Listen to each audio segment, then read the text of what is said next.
کا یہ ہاتھ میری بیوی کی امانت ہے، یہ صرف اسی کو چھو سکتا ہے اور کسی کو نہیں چھو سکتا۔ تو لڑکی کھڑی تھی، اس کی چیخ نکلی اور زمین پہ گر گئی اور اس کی ہچکیاں لگ گئی اور وہ پھوٹ پھوٹ کے رونے لگی اور کہنے لگی وہ لڑکی کتنی خوش قسمت ہے جس کے تم خامند ہو، کاش یورپ کے مرد بھی ایسے ہوتے۔ اور روتی ہوئی آنسو بہاتی ہوئی اٹھ کے چل دی۔ تو اشفاق مرحوم کہنے لگے میں نے اپنی بیوی سے کہا بانو آج وہ تبلیغ ہوئی ہے کہ لاکھوں کتابیں چھپ کر بھی وہ پیغام نہ پہنچتا جو یہ لڑکا اپنے عمل سے پہنچا گیا۔ تو ہمیں ایک زندگی کا میرے عزیزوں مقصد ملا ہے، اللہ ہماری منزل ہے، ہم اللہ کو سامنے رکھ کے زندگی گزارنے والے ہیں، ہم آزاد نہیں زندگی گزارنا، یہ کامیاب زندگی ہے۔ تو کہیں ایسا نہ ہو کہ میرا اللہ کہہ دے وَامْتَازُوا الْيَوْمَ أَيُّهَا الْمُجْرِمُونَ، ان کو الگ کر دو اور مجرموں کی صف میں کھڑا کر دو، تو پھر کوئی حال نہ ہوگا۔ ہائے، اللہ کے نبی نے کہا کتنی عورتیں ہوں گی جن کو سر کے بالوں سے فرشتے پکڑ کے گھسیٹ رہے ہوں گے اور وہ کہیں گی ہائے ہمیں بچا لو، ہائے ہمیں بچا لو۔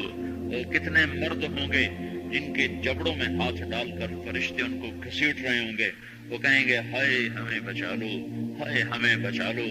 تو اس وقت اللہ کہے گا اولم نعمرکم ما یتذکر فیہ من تذکر وجاءکم النذیر، میرے بندے یہ چند آنسو دنیا میں بہا لیتا، جو آج تو کر رہا ہے تو ہائیاں دے رہا ہے، یہ تو دنیا میں دے لیتا، تو آج اپنے رب کی رحمت کو دیکھتا۔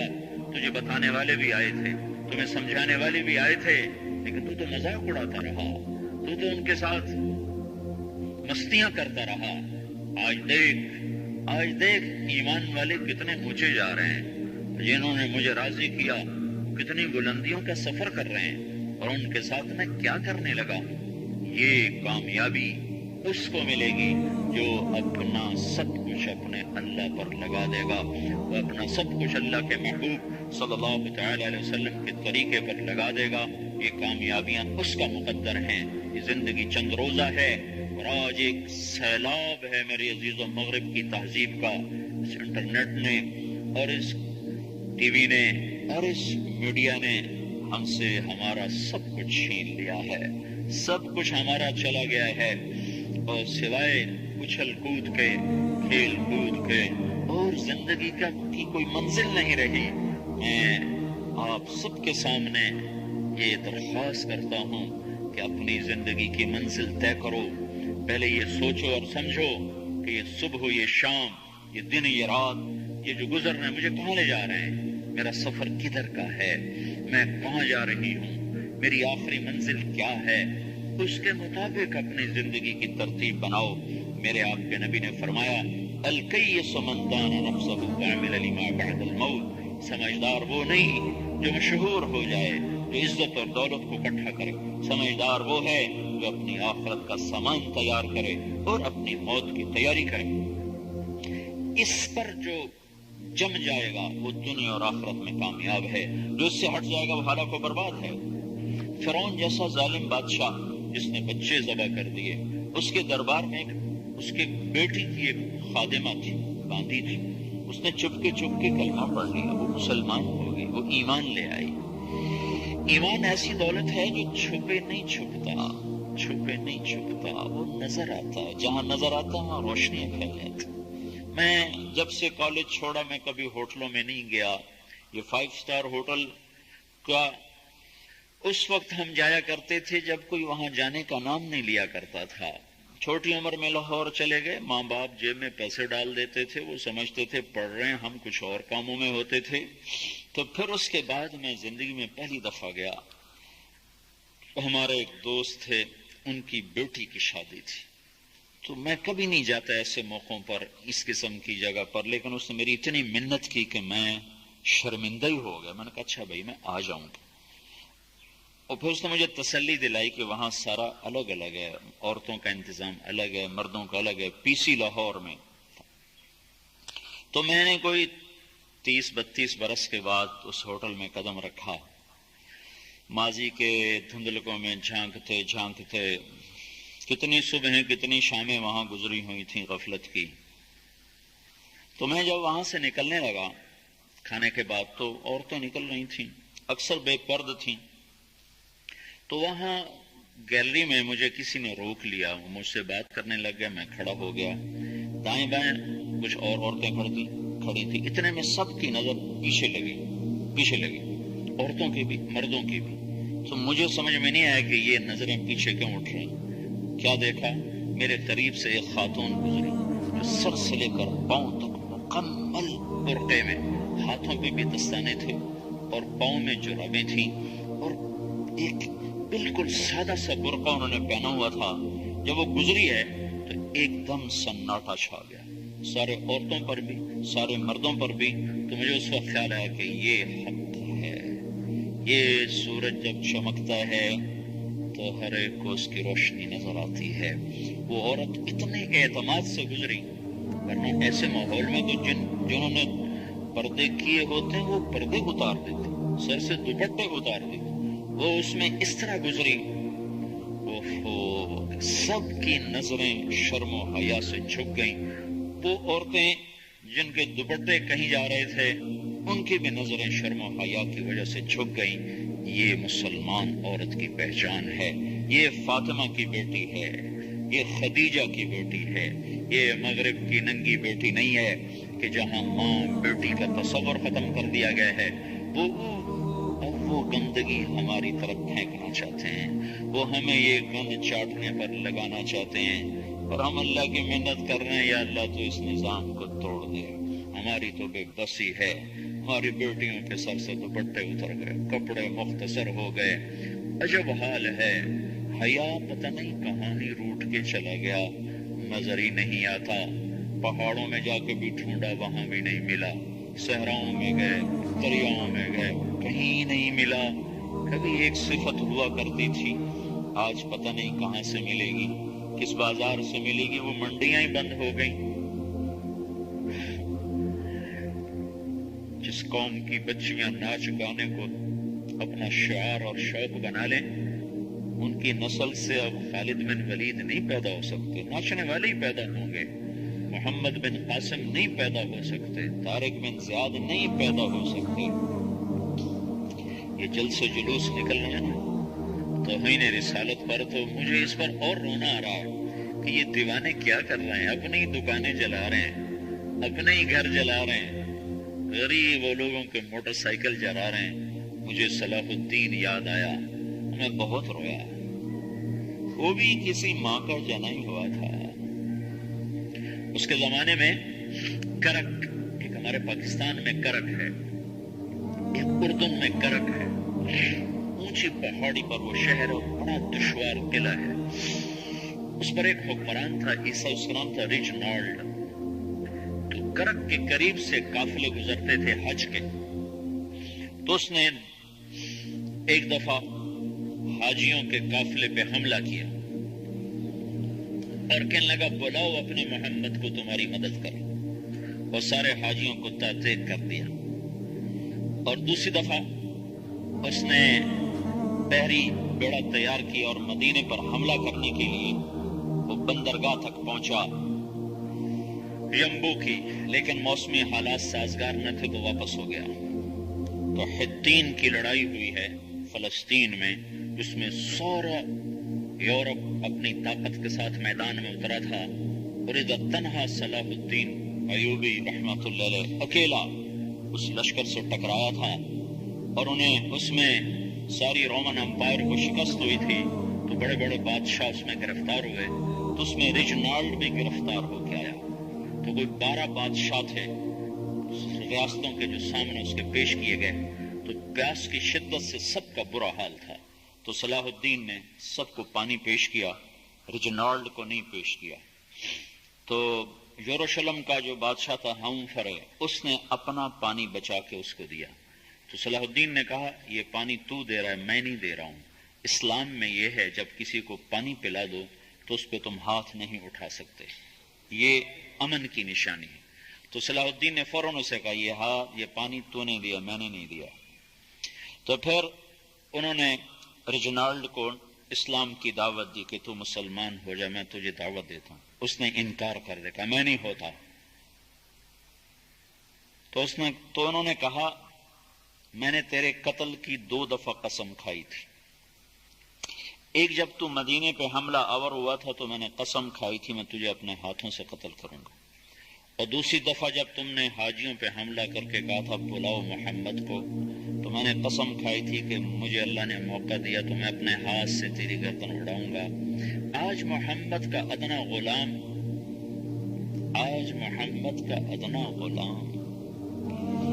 تیری اس بات پر یہ فریضہ ادا کرنے کے لیے آ رہا ہے، اور اپنی تلوار سے اس کی گردن اڑائی. وہ پیچھے لٹک گئی، پوری نہیں اڑی، پیچھے لٹک گئی. خوفناک منظر بن گیا. تو سارے بادشاہوں پہ کپ کپی طاری ہو گئی. تو صلاح الدین فرمانے لگے ہمارے مذہب میں یہ نہیں ہے، بادشاہوں کے ساتھ ہم بادشاہوں جیسا ہی سلوک کرتے ہیں، پر یہ حدود سے آگے چلا گیا تھا. اب مجھے یہ قصہ بھولا ہوا تھا، مجھے انہی حادثوں میں، انہی ہنگاموں میں وہ یاد آیا. تو بعد تنہائیوں میں بیٹھ کے بے بسی کے آنسو بہہ جاتے ہیں، اور اس کے سوا کوئی چارہ نہیں ہے. ہماری ساری نسل موسیقی میں ڈوب چکی ہے. جو بدن سرتال پہ تھرکتے ہوں، جو بدن موسیقی کے اوپر ہلتے ہوں، رقص میں آتے ہوں، ان پہ کانٹے ہی اگیں گے. ان پہ صلاح الدین کا پھول نہیں اگ سکتا، ان پہ محمد بن قاسم کے پھول نہیں اگ سکتے. پانچ ہو گئی ہے ہماری نسل. یہ یورپ کا سحر جو چل گیا ہے، ہماری بے بسی ہے، ہماری بے بسی ہے. میں تو بس منت ہی کروں گا، اپنے آپ کو پہچانو، اپنی ہستی حیثیت کو پہچانو، اپنی نسبت بدلو. تمہاری نسبت یورپ کے ساتھ ہو کے اگر موت آئی پھر قیمت ہو جائیں گے. اگر مدینے والے کی نسبت مل گئی تو حضرت فاطمہ کے دائیں بائیں تمہیں بھی کھڑا کر دیا جائے گا، حضرت خدیجہ کے دائیں بائیں تمہیں بھی کھڑا کر دیا جائے گا. چند دن میں صبر کر لو، گھٹ گھٹ کے مر جانا ہی بیٹیوں کی روایت ہے. مشرق کی بیٹی اس نے گھٹ گھٹ کے مرنا ہی سیکھا ہے. یہ آزادی، یہ آوارگی، یہ مغرب کی عورت کا خاصہ ہے.